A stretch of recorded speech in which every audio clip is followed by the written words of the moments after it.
बिहार के छोटे छोटे शहर और कस्बे भी अपनी विशिष्ट मिठाइयों के लिए मशहूर हैं। यहाँ के शुद्ध खोए और रामदाने से बनी मिठाई लाई का नाम सुनते ही आम हो या खास, देसी हो या विदेशी, सभी लोग इसकी ओर खिंचे चले जाते हैं।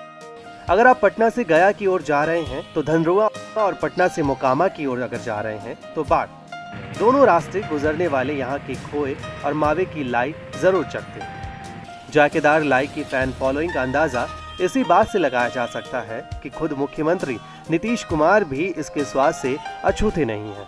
हम लोग पटना से आ रहे हैं, बेगूसराय जा रहे हैं। रास्ता में यहाँ बीच में बाढ़ का लाई बहुत नामी है, मशहूर है। यहाँ हम लोग अक्सर आते हैं, खाते हैं।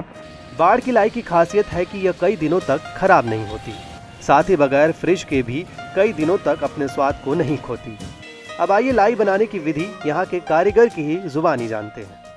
इसमें इलायची पड़ता है, एक सादा लाई भी बनता है, इसका वो स्पेशल है।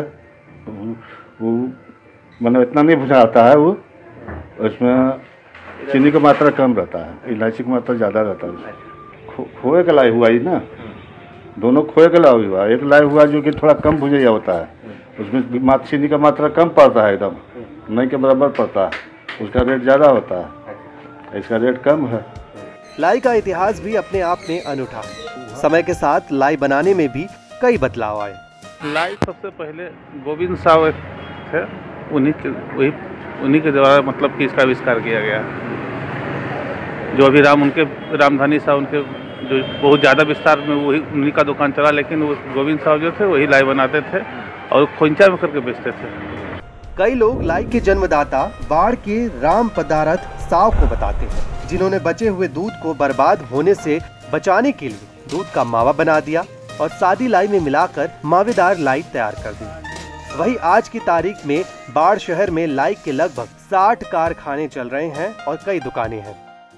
औसतन रोजाना 100 कुंटल लाई का निर्माण और निर्यात होता है। रोजाना 2 से 2.5 लाख रुपए की लाई की बिक्री होती है। लाई के इस व्यापार से करीब 5 से 7 हजार लोगों की जीविका चलती है। यहाँ के रोजगार में, नाम में बाढ़ का लाई धीरे धीरे मशहूर हो गया।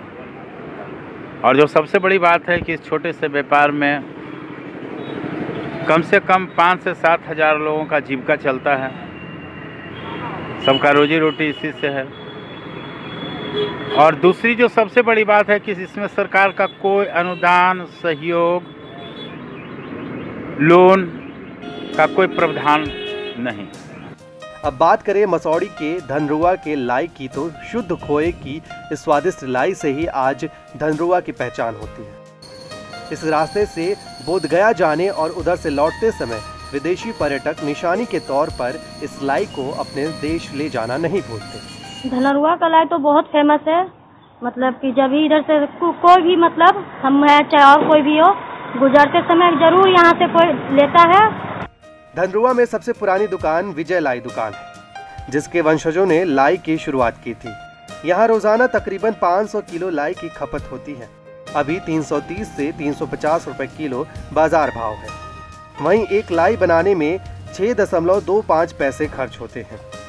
वहीं धनरुआ के स्टेट हाईवे पर लाई का बाजार सजा हुआ है। इतना ही नहीं, बिहार में बाढ़ और धनरुआ की लाई का बहुत बड़ा कारोबार है। यहाँ करीब 150 दुकानें हैं और इसका सालाना टर्नओवर करीब 5 करोड़ रुपए है। बावजूद इसके वर्तमान के डिजिटल दौर में इसके बिजनेस का आधुनिकीकरण नहीं हो पाया है।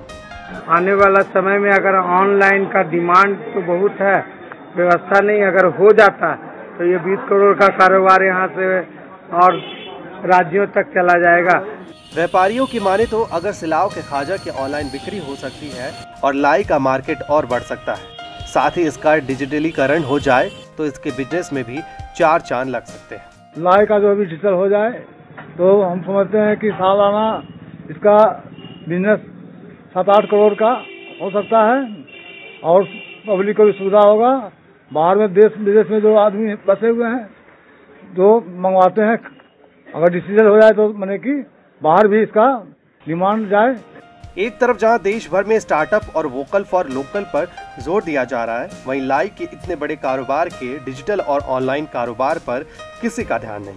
बाढ़ और धनरुआ की लाई रूस, अमेरिका और इंग्लैंड तक जाती है। अगर लाई के कारोबार को डिजिटल प्लेटफॉर्म पर लाया जाए तो इसका स्वाद जरूर ही हमारे और आपके साथ साथ लाई के कारोबार को भी एक नया मुकाम देगा।